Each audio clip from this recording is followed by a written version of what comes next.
నమస్కారం. ఈటీవీ భారత్ కు స్వాగతం. మీరు చూస్తున్నారు న్యూస్ టైం.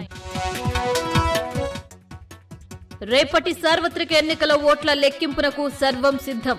పటిష్ట భద్రతా ఏర్పాట్లు చేసిన ఎన్నికల సంఘం గొడవలకు ఆస్కారం లేకుండా రౌడీ షీటర్లకు హెచ్చరికలు. తెలంగాణను తాకిన నైరుతి రుతుపవనాలు. ఇవాళ తేలికపాటి నుంచి మోస్తరు వర్షాలు కురిసే అవకాశం.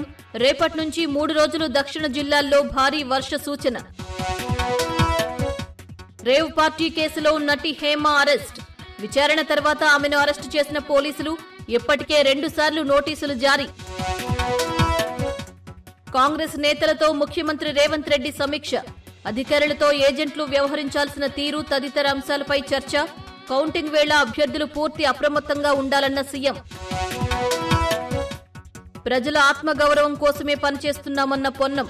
హామీలన్నీ తప్పకుండా అమలు చేస్తామని స్పష్టీకరణ. అమరుల కుటుంబాలకు 25,000 పింఛన్ అందజేస్తామని వెల్లడి. నల్గొండ జిల్లాలో వాటర్ ట్యాంక్లో మృతదేహం కలకలం. గత 10 రోజులుగా అవే నీళ్లు తాగుతున్న పలు వార్డుల ప్రజలు. ప్రజారోగ్యాన్ని కాంగ్రెస్ పూర్తిగా గాలికొదిలేసిందని ఎక్స్లో కేటీఆర్ విమర్శ. సిద్దిపేట లేకపోతే కేసీఆర్ లేరన్న హరీష్ రావు.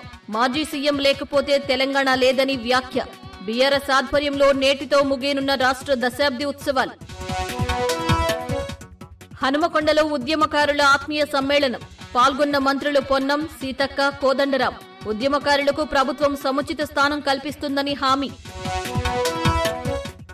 మాచర్ల ఎమ్మెల్యే పిన్నెల్లి రామకృష్ణారెడ్డిపై సుప్రీంకోర్టు ఆంక్షలు.